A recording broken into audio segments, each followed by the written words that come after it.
there's a report that over 10,000 Fulanis are in almost all the 5 states of the eastern Nigeria. What does the Sultan of Sokoto actually want? He wants to increase the caliphate, empire. His caliphate empire from north, already had where he succeeded on doing that in the north, but not in the south, eastern and south. So he's stretching his tentacles, caliphate tentacles down to southern Nigeria. Southern Nigeria, which is southwest, they almost succeeded in the southwest, south. They are not there. Southeast, they are not there. So the people, the region of their interest this time around is southeastern Nigeria, the Igbo land. Of course, we should actually know that Igbo land are largely Christians. That not it might not. I said it must not be possible. At least to Islamize southeastern Nigeria is impossible if there's any world like that. It's just like loading your then gun and turn it onto the moon. Islamizing southeastern Nigeria that are largely, Judaists, Christians, traditional worshippers, and the pagans.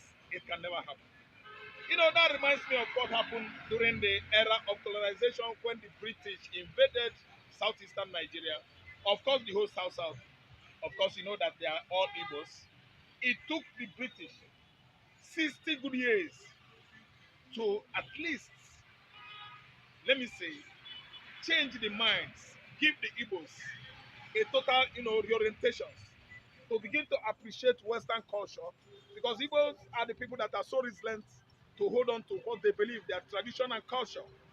And it took the British 60 years to overcome, at least to capture Igbo land by the ways of assimilation. Do you know how they did it? They came with Christianity. That was when actually they finished studying the Igbos and found out that these people are highly inclined in the context of religion. So in that context of religion, they actually get hold and begin to dominate in Igbo land. Because Igbos are the kind of people that started that time appreciating Christianity and all its teaching. Yes, the Igbos grabbed Christianity, and that was how Britain actually infiltrated Igbo land. But if used by force to capture Igbo land, Britain shouldn't have done that. Because the Igbos are strong warriors. They don't grab Igbo man's land by force. Almost the whole 5 states, at least, encompasses Igbo land. And their forefathers, their great forefathers are warriors. They actually decimated the imperialistic Britain and called them to order. That's why we have, this kind of government, system of government in Igbo land that allows one DC or DO, the district officers, to at least, have this kind of, let me say, meeting, engagement, agreement with all the local SS chiefs. And before you know it, it began to look like colonization. And actually, it was indeed. And the Igbos were at least, buying into the British culture, of assimilation, of imperialism, and so on and so forth. And that was how Igbos at least succumbed to British imperialism. Okay, Purpose Adema has always been the source of entrance, the door to entrance to APC Fulani Lord government. Why is it that the Eastern governors are not rising up over the killing of Igbos in Igbo land? Because of their selfish interests and gains, that's why they are not like actually understanding that Ekese Nobi, Eken and Puke. That after all these Igbos might be, got killed or annihilated by the Fulanis, Fulani headers, by the Fulani hegemonies or oligarchs, we will still come back to the Obi, the enclavement, Mpuke of the Igbos, and actually sought among us who are the scapegoats, who are the black sheep, and who are the real original Igbos among our kinsmen.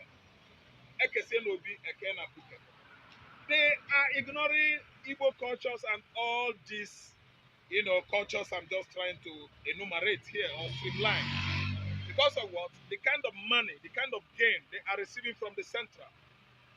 Federal government under Buhari have bought the whole five eastern states governors with money.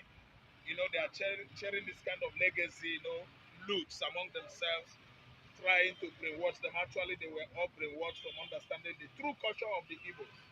That blood is thicker than water. That you can't kill your brother, you can't disalive your brother and go scot-free. There are laws of nature working in Igbo land. Even that land, Igbo land is against it. Once you spill the blood of your brother, the blood will be crying along following you. Exactly what happened to Cain, the first son of Adam. How he, out of jealousy, disallowed his brother Cain, and his brother Abel, and Abel's brother started the chase. And Cain began to run, and run, and run, and Cain is still running today. He's still running. So what I'm trying to say is, Opus Odema, Dave Umahe, Peter Mba, and all the rest of the Southeastern state governors, except Alex Oti, they have committed and soiled their hands with the blood of their Igbo brothers, in unison with the Fulani killers, Janjaweeds. So what we are having now are ostracized governors, both past and the present, except Alex Oti. They are all punished and outlawed. In Igbo tradition, we are not the same with them. And I am of the belief that come what may, history must hold them, because they must have themselves blamed over the wasting of Igbo bloods in the southeastern Nigeria, how they initiated and formed security outfits that, in those days, during the era of David Umahi, during the time of, what do you call this man? Rocha Sokrocha, the other man in Enugu State. What is the name of the man? Sullivan, Chime, Ugwanye. Ugwanye. They wasted lots and lots of blood of the youths to the level that Pope Uzodinma has actually surpassed, exceeded the loss of the blood of Igbo youths in Imo, wasted in the past. He has tripled it in his own domain in Imo State. Pope Uzodinma. He has story to tell where he leaves office, no matter where he runs to. Because there are many petitions written against Imo State government to the ICC level. At the ICC level, the documents, the substantiated evidences await hope, and they are not going to go scot-free. So hope is being used as a missionary. Hope is being used by the Fulanis as a scapegoat. Hope has been actually understood by the Igbos as the black sheep of Igbo kinsmen all over Southeast. And what I'm telling you is that I want to repeatedly say it. Sultana of Sokoto is calling for installation of Sharia court and law in the southeastern Nigeria, where of course all of us are Christians. He is looking for something. Sultana of Sokoto is looking for something. Sultana of Sokoto is looking for a conflict that will actually swallow the Fulani race in Nigeria. And I'm telling you, of course, if he's so much serious about it, we are of the opinion that we should invite him too from his Sokoto Caliphate to come to southeastern Nigeria with the entire member of PFN, Pentecostal Fellowship Association of Nigeria, and the CAN, Christian Association of Nigeria, to at least join us this time around to accept Jesus Christ. Oh, Sultan of Sokoto himself, before it's too late. he must recite that prayers that Jesus Christ is personal Lord, his personal Lord and Savior. Now he will be welcomed into the family of God of the Igbos. Chineke Kabiama, God of Abraham, Isaac, and Jacob. That is when we begin to look into the idea, the quest of accepting Islam in Igbo land. Because I know that he's using this as, balance, excuse to Islamize southeastern Nigeria. But before this course, it takes on, it goes on, I think it should first of all appreciate whom Jesus is. He will be welcomed into the family of God. That is the way, the only way Islam should be allowed in the southeastern Nigeria. Okay, outside this now, What's their reaction to Dogara as saying that Nigeria have not learned a lesson from the Dogara Biafran is War? a useless, let me say, stubborn Fulani man that does not know even the side effect of Nigerian Biafran Civil War, because Dogara was not a man then. Dogara is a small boy. He's in not the same age range with Yeson Wike. He doesn't see the effect of the war. That's why they are the one beating the drum of war. The ones that are beating the drum of war are from his own kinsmen. They are the Fulanis. They are beating the drums of war. Igbo man isn't. Indigenous people of Biafra isn't. Indigenous people of Biafra meaning Igbo man. That's the meaning. It's because the Gora does not go to school. He did not.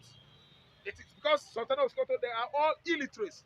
Don't know that the IPOB is an abbreviation depicting the people of Igbo land. We are not terrorists. They are. The people from their contraption, their own extraction, their own race, tribe, are the terrorists in Nigeria, ranging from Boko Haram to Lukarawa. Lukarawa has sprung up from the axis of Sokoto. Tinubu is not doing anything about it. Nigerian soldiers, they are not invading all the forests around Zamfara, Sokoto, and Katsina because they are the Fulani, they are the head in Nigeria.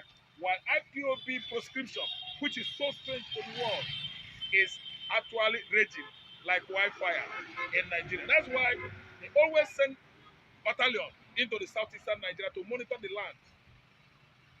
Yes, to make sure that they comb all the forests in Igbo land to annihilate those beautiful youths, bright children of Igbo land. But I'm telling you that he, Dogora, has not witnessed Nigerian Biafra's war. He himself is as ignorant as anybody might not think. I mean Dogora. So what Dogora is saying is he's talking to brainwashed politicians. The brainwashed governor of Southeast is not talking to the Igbos in entirety because we are both that kind of Fulani crafted story. They are crafting stories, skimming it out in such a way that we fit them and it will fit into those political juggernauts and profiteers in Igbo land that are what? Raking in millions, sharing it with their Fulani masters, abandoning the Igbos. The story that Togora is telling us, the kind of ranting that Saduan of Sokoto is ranting this time around, now that Kihena Abakubaka, we are used to that. You don't sell cheap stories, narratives into Igbo land or to Igbo man and think you are doing so to doubt. I'm an Igbo man. We are Igbo man. In our large numbers, we are not doubt. We are well endowed with understanding, insight, and wisdom. The ability to discern between good and evil, wisdom and foolishness has been the gift given to Igbo man from the time immemorial. We are not foolish people. Fulanis are fools, grabbing lands across Nigeria. Yeah, good morning, Mr. Christian. Time Monepa get people that are lobbying for Biafra, and it is a plus. The way Monepa is going international, and it seems he's making this agitation a serious international issue by employing international lobbyists to make sure that Biafra is recognized at the world stage. Let's get a reaction. Now, thank you for that wonderful question, the anchor of this great platform. First and foremost, I want to say Samoneka has come out to say, or has outlined countless times that he said that the Nigerian government cannot win Biafra with a barrel of gun for the second time. Now when he said that, see, Nigerian government cannot win Biafra with a barrel of gun, it means that nobody needs to die for them to exit Nigeria. Now, Ojogun fought Biafra in a different dimension. Now, Mazen Mikanu did it via his own dimension. So Empire is taking it globally. And now, we've seen world body recognize Biafra. We've seen the UN and then some other global body have come out to endorse the Biafra struggle. So kudos to him it is a plus. Some persons have come out to say that Samonepa should be discredited, the likes of Ohanes Edigbo and that of the Southeastern governors. But my question is that you said Samonepa should not be taken serious. Then who should be taken serious? The government who is not willing to protect our people? Is it the people who have refused to speak up when the Igbo man has been marginalized in the country? Is it the same governors who have become a tools in the hands of their Fulani master? So for you to even have a character like Samonepa and Nnamdi Kanu to have come out to say enough is enough, that we are tired of this contraption called one Nigerians. It shows that these people have this mindset that see they can no longer be the slave. So for him to have even gone as far as to hire lobbyists that will speak on behalf of Biafra in the world in the UN summit, to me it's a plus, and that alone the voice of Biafrans will be heard globally, and the voice of an Igbo man is also being heard globally. Now let me take it back the line. When Southern Sudan and South Sudan wanted parted ways, nobody killed each other. Nobody go through the route of violence. It was done amicably. So Samonepa is doing it amicably for him to convince world leaders that this thing is possible, and why the government of the day, the present government of Nigeria, are not seeing it that way. Thank you. You can also to the government, to the Nigerian government be worried about it. Why would they be worried? The same people have sent assassins to kill Samonepa. Now only he has escaped. So see, one thing about it is that the government of the day, they are panicking. There's panic. You know what it is now? So a particular tribe, or a major tribe, to exit your country. You know how an Igbo man is. You know the investment of an Igbo man is in the country. Now imagine in Nigeria without an Igbo man. Let's just imagine that. I mean, dominance.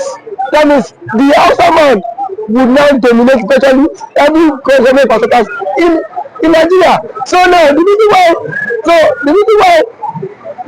Igbo man is still believe that's Nigeria is because the Igbo man is still in the contraption called Nigeria. And eventually, if the Igbo man leaves, my brother, the Yoruba man will know the true meaning of Nigeria, and then we now know who owns Nigeria. Just like what Angwabula said. He said they are not scared of the Igbos parting, exiting Nigerians. That was what he said. He said they are not scared. Indirectly, that means the other tribe would not have sense of belonging in the country. And we know it. I know it too. And every normal man now has the spirit of dominance. You cannot dominate him. If a Fulani man has the spirit of dominance, for you to dominate him, it will take ages.